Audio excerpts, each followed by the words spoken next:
Mais uma vez, Espiritualidade na Ação é uma mesa ecumênica, onde teremos hoje um pastor, um professor de religiões outras, como sempre a gente renova e vai revezando.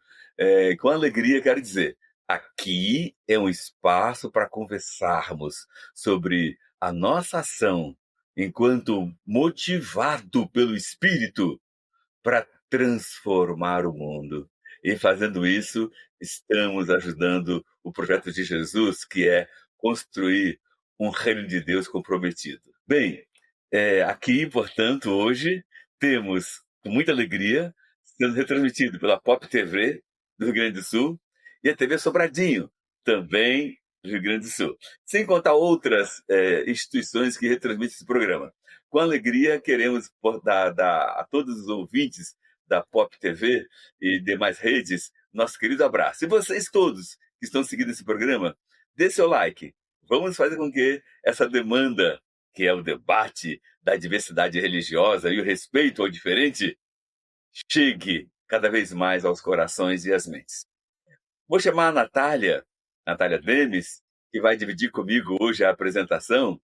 A Natália, ela é advogada, ela trabalha com a Associação Humaniza Coletivo Feminista, lá no Amazonas. É isso mesmo, Natália? Você confirma? Oi, Frei Davi, satisfação imensa estar aqui novamente no Espiritualidade na Ação, conversando com você, estando com o nosso convidado aqui também hoje. Sim, estou em Manaus e aqui trabalho no coletivo Humaniza Feminista contra a violência obstétrica e sou advogada e faço parte de uma rede de cuidados entre as mulheres. É uma satisfação sempre estar aqui. Que legal. E o nosso convidado de hoje é o pastor Felipe Chan, 35 anos, casado, pai de 2 filhinhos. Ele é considerado bastante corajoso nas redes sociais, pois levanta temáticas que faz com que a espiritualidade seja mais comprometida. Ele sofreu ameaça de morte por lutar pela justiça. E, pastor, você acaba de se apresentar para nós aí, meu irmão. Cadê você? Uma alegria muito grande, prazer estar com você aqui, querido Frei Davi, um prazer, viu, Natália, uma alegria. Estou aqui nessa capital das Minas Gerais, em Belo Horizonte, hoje, sou pastor aqui da Comuna do Reino e muito feliz em poder participar, uma alegria muito grande. Muito bom. Olha só, a nossa temática de hoje é espiritualidade e diversidade religiosa. Espiritualidade e diversidade religiosa. Vocês entendem que esse assunto é muito necessário, porque a perseguição ao diferente, aquilo que não é minha religião, aquilo que não é minha espiritualidade, hoje em dia, a direita, vamos ser direto, a direita trata de maneira violenta, totalmente ferindo o princípio de Jesus Cristo. Vocês devem saber que a intolerância religiosa no Brasil cresceu mais de 80% nos últimos anos, segundo os estudos. A crença de matriz africana, as expressões religiosas de matriz africana, representam o maior número de ocorrências de perseguições, e quase dobrou de 2023 para 2024. As 3 cidades, vamos pegar as 3 cidades que mais causam violência contra as religiões de matriz africana são Rio de Janeiro, São Paulo, Bahia. Isso é delicado e é complicado. Mas antes de começarmos, vamos fazer uma reflexão. Nossos pais adoraram neste monte. Assim explicou João no capítulo 4, 20 e 24. Nossos pais adoraram neste monte, e vós dizeis que é em Jerusalém o lugar onde se deve adorar. Jesus lhes disse: mulher, crê-me que a hora vem em que neste monte, nem em Jerusalém, adorareis o Pai. Mas os verdadeiros adoradores adorarão o Pai em espírito e verdade e em qualquer lugar. Bem, essa frase bíblica de João 4, 20 e 24, ela já aponta um pouco que o Deus que acreditamos na pessoa de Jesus é um Deus plenamente ecumênico, aberto, de coração e mente aberta, totalmente para a diversidade, e, portanto, o que ele quer é a prática do bem e da justiça. Não há perseguições a quem pensa diferente. Portanto, vamos começar vendo um vídeo que está viralizando aí no Brasil inteiro, para a gente poder aprofundar essa reflexão. Oi, gente. Tô muito triste. Eu fui tomar banho hoje. Deixei meus filhos aqui pra tomar banho. A moça trocou roupa de cama. Eu com meus filhos, tudo fora. Meu esposo já foi na parte da lavanderia pra ver se achava meus filhos. E achou meus filhos. Tem a Meli também, ela é da religião. Ela veio tentar me acalmar. Mas nada vai me acalmar, é minha fé. A gente não pode fazer isso. Portanto, vocês viram o vídeo. Ele é um vídeo delicado, um vídeo agressivo, pesado, e que mostra em que nível está o relacionamento de algumas religiões evangélicas, algumas, que boa parte são respeitosas, com as religiões de matriz africana. Pastor, o que a sua expressão religiosa, a minha e outras religiosas devem fazer diante desse absurdo? Frei, é lamentável, né, que uma pessoa já vulnerabilizada pela enfermidade ainda tem que enfrentar isso, né? Num momento tão frágil, onde a fé às vezes é tão necessária, onde a fé às vezes é a única saída que a pessoa tem ali de se fortalecer, ter que vivenciar isso. A gente precisa de começar a dar nome às coisas, né, Frei? Eu acho que é importante a gente falar sobre o racismo religioso. Os dados que você traz mostram justamente isso, que as cidades onde mais tem essas denúncias de intolerância são cidades com maior percentual de pessoas pretas, de pessoas negras no nosso país. Então, as religiões de matriz africana, as religiões afrodiaspóricas, né, sofrem esses efeitos desse cristianismo que quer controlar o Brasil, né? Um cristianismo do domínio, um cristianismo imperial, que vê as expressões diferentes da espiritualidade, né, como devem ser atacadas, né? É um cristianismo conservador que serve quase como um controle, uma limpeza simbólica. E nós não podemos aceitar isso em nome de Jesus. O texto que foi lido aqui antes retrata bem o diálogo de Jesus com as outras crenças, com as outras confissões, com os outros povos. Então, em nome de Jesus, não dá para tolerar esse tipo de violência. E fica aí esse registro, né? Esse sentimento mesmo por essa mulher, nesse momento de luto, está enfrentando esse tipo de racismo religioso. As religiões de matriz africana, portanto, compõem o primeiro grupo de perseguidos. E o segundo grupo, os evangélicos de compromisso com o reino de Deus. Os evangélicos que procuram estar linha, em sintonia com o verdadeiro reino de Deus, com o verdadeiro evangelho. Por exemplo, o pastor Henrique Vieira, o pastor do Rio de Janeiro, ele é muito perseguido. E eu soube que você também sofreu perseguição. Conta para nós aí. Frei, a gente está vivendo uma situação no Brasil de uma religiosidade, de uma espiritualidade fascista mesmo, né? Uma espiritualidade que mata, que destrói o divergente, que não é nova no Brasil, você sabe muito melhor do que eu, né, disso, né? Essa espiritualidade cristã do Império está no Brasil há muito tempo, mas recentemente isso vem se radicalizando com um processo, né, de domínio. O neoliberalismo tem se travestido da linguagem religiosa e tem perseguido todos aqueles que têm se levantado para falar dos projetos de vida, né? Para falar dos projetos que abarcam os direitos humanos, para falar dos projetos que não estão compromissados com o mercado, com o capital, mas que estão compromissados com as pessoas, com os oprimidos, com os marginalizados. E aí a gente tem realmente sofrido alguns problemas, né? Eu, em particular, já sofri algumas ameaças de morte, mas como acho que quase todas as pessoas que estão lutando por direitos humanos nesse país vão sofrendo. A curiosidade é que a gente sofre essas ameaças no nosso campo evangélico pelo exercício do pastoreio. E é isso que eu acho curioso, né? Você ser pastor no Brasil e levantar uma bandeira antirracista, levantar uma bandeira anti-LGBTQIAPN+, fóbica, né? Você levantar bandeiras em prol dos oprimidos, das mulheres, dos neurodivergentes, virou uma grande ameaça para o campo evangélico. Quer dizer, parece-me que a grande maioria do campo evangélico ainda não entendeu quem era Jesus, nem o seu chamado, e nem o que Jesus propunha, né? A grande maioria está, de fato, inebriada pelo poder, numa lógica de ter um país terrivelmente evangélico. E os nossos irmãos e irmãs de matriz de terreiro sofrem muito, mas não só eles. Nós temos aqui em Belo Horizonte uma rede de afeto pastoral de vários pastores que ou foram mandados embora das suas igrejas, ou as igrejas simplesmente os abandonaram, por eles não terem assumido as bandeiras bolsonaristas, né? Então, quer dizer, a perseguição também para aqueles que estão falando um basta para essa religião controladora também existe e também é grande. Então, nós temos muitos irmãos e irmãs que, por defenderem o Estado Democrático de Direito, a democracia, vão sofrendo perseguição, né? Um triste dado.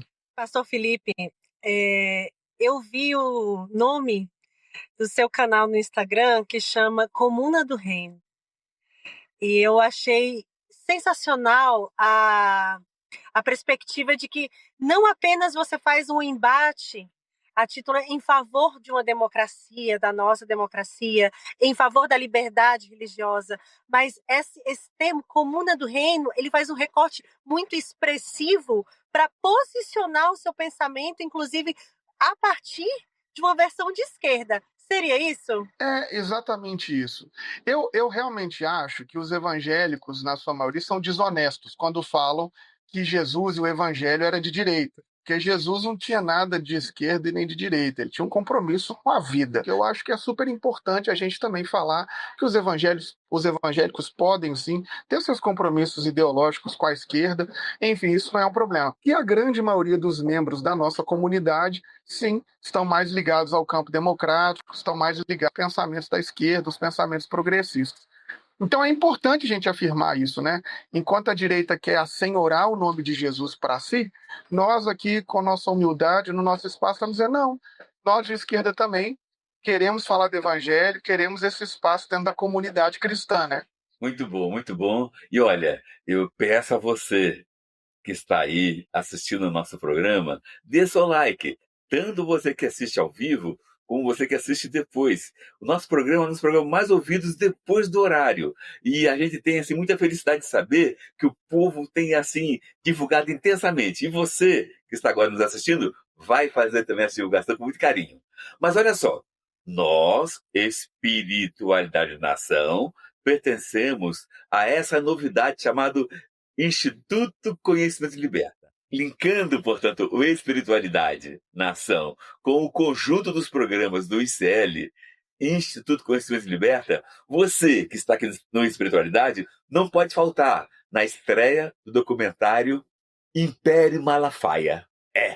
Império. Tá provado que ele é dono de um patrimônio incalculável, milionário. O pastor Malafaia tem sido grande financiador da direita, é algo assim, muito preocupante para os cenários de religião e de compromisso com o reino de Deus, financiar um político que é contra Jesus Cristo, um político que defende as armas, tudo aquilo que Jesus não quis, né?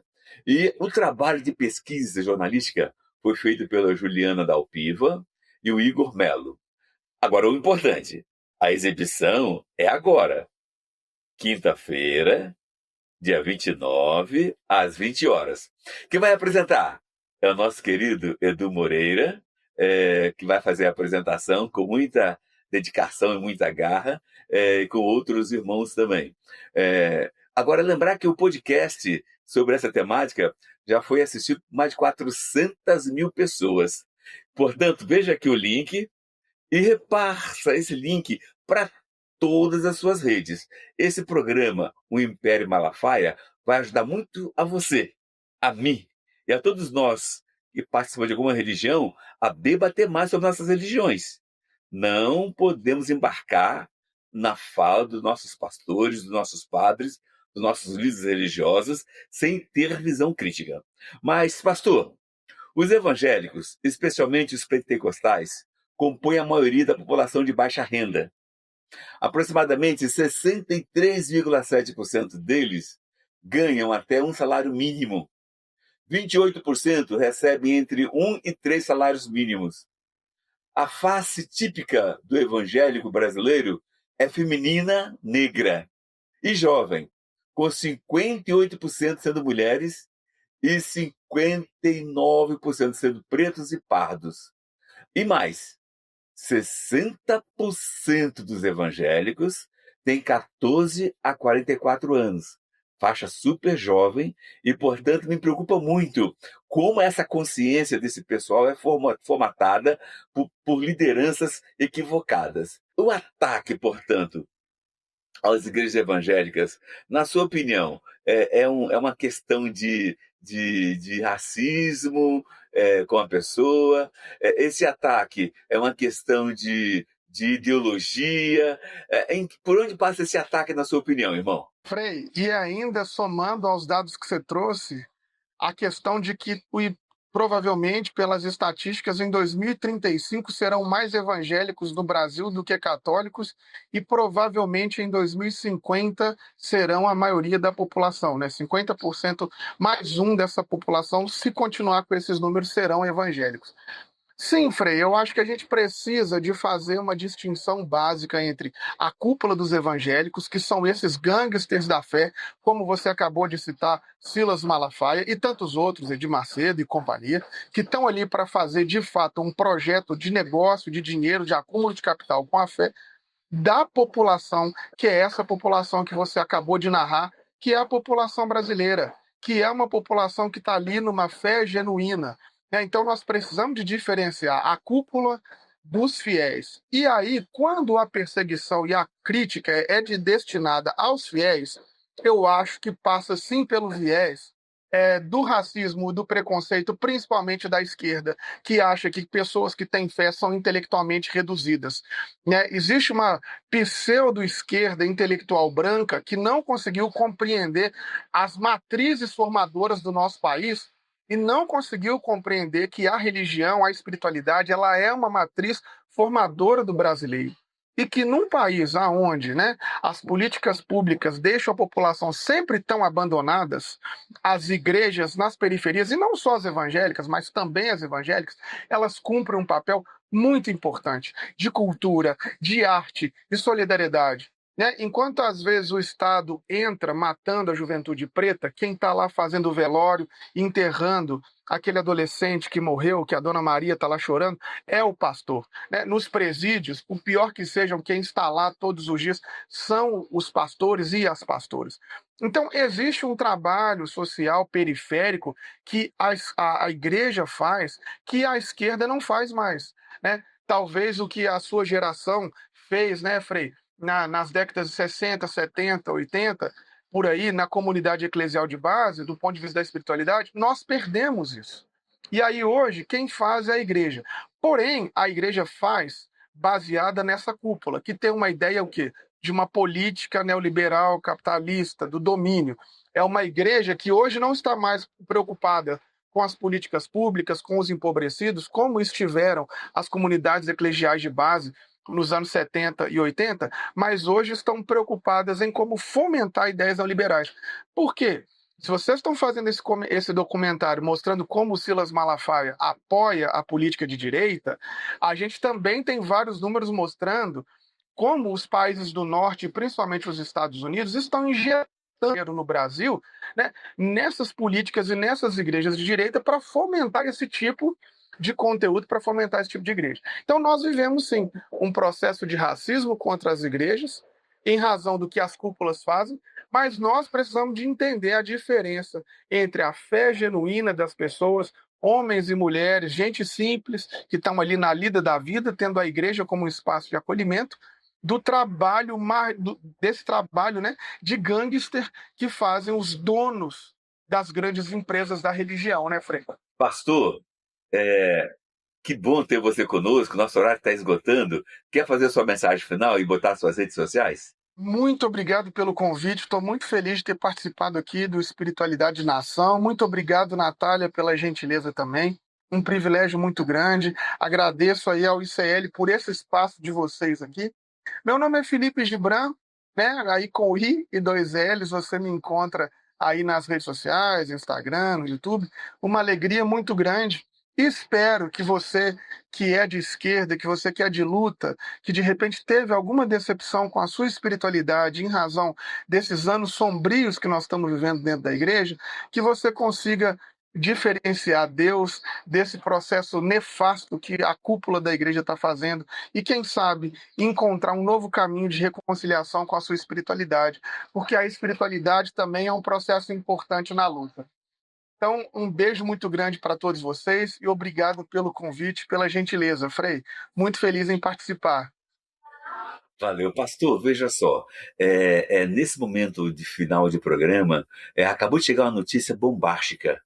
Olha só, o Tribunal de Justiça de Minas Gerais desviou 400 vagas de cartório de tabelião, desviou para a panelinha, para o filho do presidente do Tribunal de Justiça de Minas Gerais, para desembarcadores, filhos de desembarcadores e para deputados. Ou seja, fizeram uma tramóia violenta aí em Minas Gerais, desviando 400 vagas que deveriam ser colocadas em concurso público, desviaram e botaram só 300 e poucas vagas, escondendo o resto para dar os cartórios aos seus amigos. Me refiro ao concurso para cartório. A Educafro entrou na justiça no CNJ e, para nossa alegria, ganhamos de 15-0, exigindo que fosse suspenso o concurso do Tribunal de Justiça de Minas e que essas vagas desviadas do povo e do povo negro, que agora tem cota para negro, fosse recolocada no concurso. Como você vê essa questão da luta da igreja evangélica, da igreja católica, por justiça e por espaço para o povo afro-brasileiro? Frei, que alegria essa notícia, eu fico muito feliz com isso e que bom que vocês têm feito esse trabalho há anos no Brasil, né? É importante a gente entender que é impossível seguir Jesus de Nazaré sem uma vocação política. A chamada de Jesus é revolucionária. A chamada de Jesus é para ter uma sociedade alternativa a essa que está posta. Enquanto os homens só acumulam para si, a chamada de Jesus é como a gente partilha generosamente. E é impossível a gente falar de reparação histórica, é impossível a gente falar de igualdade racial se não for por esses meios legais. E que bom que a Educafro está se prestando a fazer essa pressão jurídica, que alegria, né, esse desfecho jurídico, porque é isso. Infelizmente, muitos de nós, homens e mulheres, pretos e pretas, só vão conseguir os seus lugares na sociedade que nos foram roubados a partir dessas medidas, a partir de legislações, de políticas públicas que nos garantam esse acesso que historicamente sempre nos foi negado. Uma alegria muito grande. E é isso, Frei. A sua vida é esse exemplo. Quando a igreja se coloca como carvalho de justiça, a corrupção acaba. E é essa a proposta. Nós não somos chamados a ter partido político, mas nós somos chamados, sim, a ter um lado político, o lado da verdade, o lado da justiça, o lado da igualdade. Que alegria e que privilégio para mim poder receber de você diretamente essa notícia em primeira mão. Uma alegria muito grande, Frei. Fico muito feliz e honrado em poder participar com você aqui, que é uma inspiração para a gente. Ótimo, fazer nossa oração final. Senhor Deus, abençoe a todas as pessoas que estão participando agora desse programa, bem como aqueles e aquelas que vão participar ao longo do tempo em que o programa vai estar disponível no YouTube. Pai querido, abençoe a todos os membros da comunidade do nosso querido pastor, e bem como, Pai, todas as pessoas que trabalham junto com a nossa Natália, que hoje está se despedindo dessa etapa dela de apresentação em 4 programas. Pai, abençoe a todos aqueles que seguem o programa Espiritualidade da Nação, especialmente aqueles que se esforçam para botar na prática a luta pela justiça. Pai, que esse processo que ganhamos no CNJ, Conselho Nacional de Justiça, contra o Tribunal de Justiça de Minas Gerais, que seja mantido. Foi só liminar. o que é preocupante. Eles poderão se articular e derrubar, eliminar. Mas, caso venha acontecer, temos certeza que a força de Deus vai dobrar em nós, em todos aqueles que trabalham conosco e os apoiadores, para a gente poder manter a justiça de Deus viva, acesa, como é o Espírito Santo. Eu te peço isso em nome do Pai, do Filho e do Espírito Santo. Amém. Faltam só 2 dias para a exibição do documentário Império Malafaia. Vai ser no dia 29 de maio, uma quinta-feira, às 20 horas. Você vai ver tudo o que Silas Malafaia tentou esconder por mais de 4 décadas. Assista ao vivo e descubra o que está por trás de um império construído através da fé de milhares de fiéis.